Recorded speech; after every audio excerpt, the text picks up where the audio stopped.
Bismillahirrahmanirrahim. Assalamualaikum warahmatullahi wabarakatuh.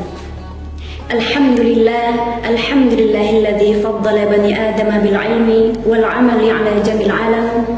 Wassalatu wassalamu ala Muhammadin sayyidil arabi wal ajam wa ala alihi yanabil ulumi wal hikam.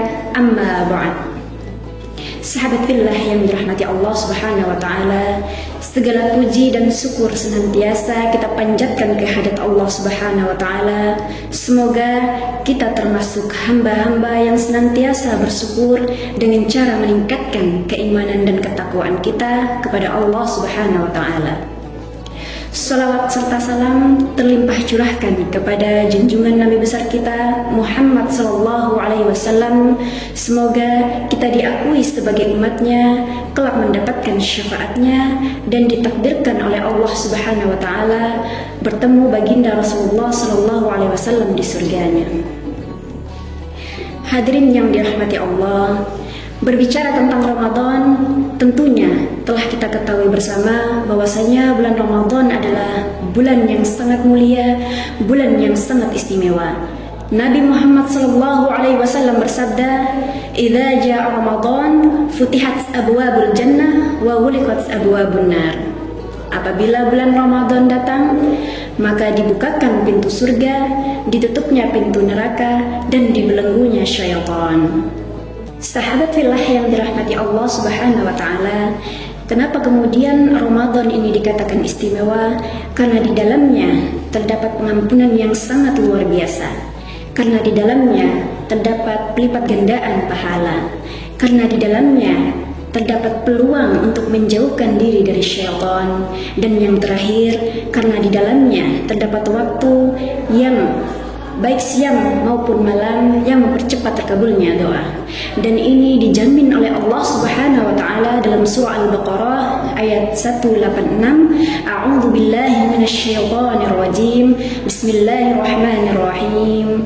Wa idza sa'alaka 'ibadi 'anni fa inni qarib ujibu da'watad da'i idza da'ani falyastajibu li wal yu'minu bi la'allahum yarshudun. Dengan tafsirnya bahwasanya Rasulullah sallallahu alaihi wasallam bersabda, 3 golongan yang doanya sulit untuk ditolak, diantaranya adalah yang pertama imamul adil, yaitu pemimpin yang adil.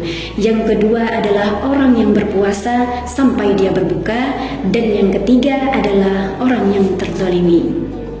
Hadirin yang dirahmati Allah, artinya apa? Bahwasanya Allah Subhanahu wa taala membuka peluang seluas-luasnya kepada hambanya yang senantiasa serius menghadirkan amal terbaik, menghadirkan amal soleh terbaik, menghadirkan amal ibadah terbaiknya di bulan suci Ramadan.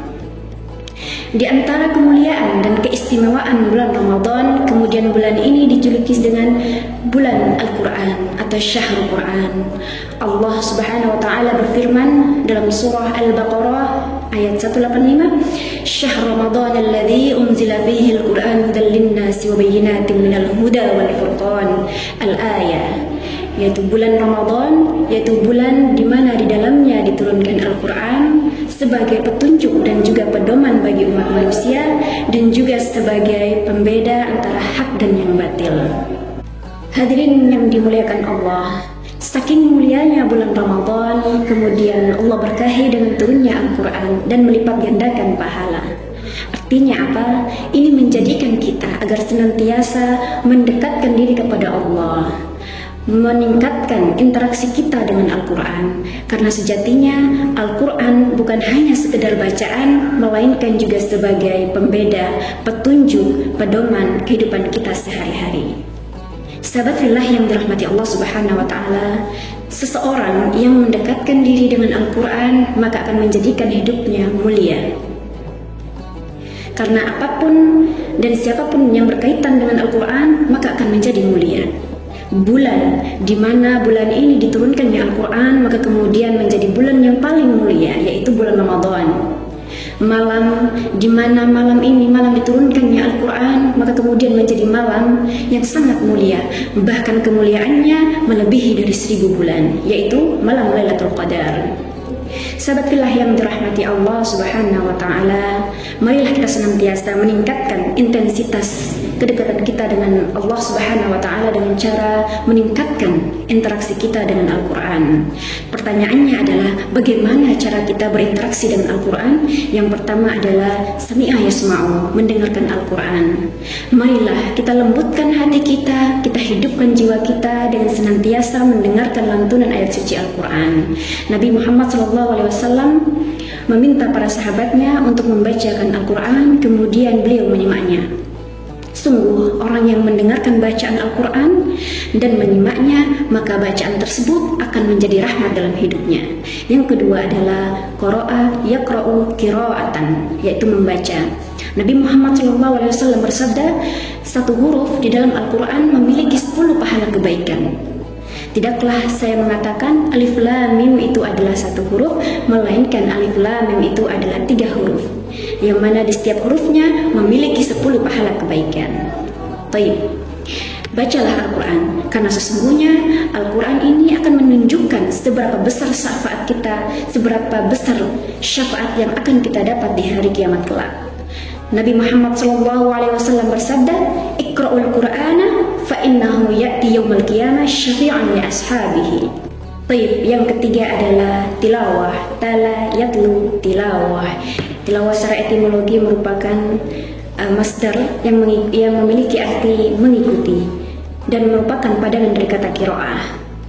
Jadi tilawah ini merujuk pada tata cara membaca Al-Quran yang baik dan benar, yang melibatkan pemahaman di dalamnya, baik pemahaman secara tajwid maupun pemahaman secara memahami isi dari kandungan ayat tersebut. Tilawah tidak hanya sekedar membaca, akan tetapi juga ada usaha untuk menyelami, mendalami terkait dengan makna atau tafsir ayat Al-Quran tersebut. Baik, berikutnya adalah hafidha yahfadhu, yaitu menghafal Al-Quran. Maka sungguh luar biasa dan mulianya orang yang menghafal Al-Quran, karena sesungguhnya orang yang menghafal Al-Quran itu adalah orang-orang yang terpilih, karena tidak semua ditakdirkan, diberikan kesempatan untuk bisa menghafal Quran. Masya Allah, dan kelak akan diberikan naungan dan syafaatnya di akhirat nanti, bahkan akan memberikan mahkota untuk kedua orang tuanya. Baik, yang terakhir, amila ya'malu, yaitu mengimplementasikan Al-Quran.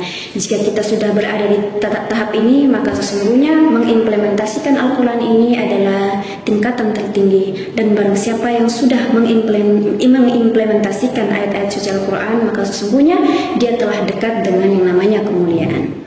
Taib, hadirin wal hadirat yang dirahmati Allah, maka marilah kita senantiasa memanfaatkan momen ini untuk meningkatkan interaksi kita dengan Al-Quran dalam rangka meningkatkan ketakwaan kita kepada Allah Subhanahu wa taala. Taib, Allahumma arhamna bil Quran, semoga bermanfaat. Allahu a'lam bissawab. Wassalamualaikum warahmatullahi wabarakatuh.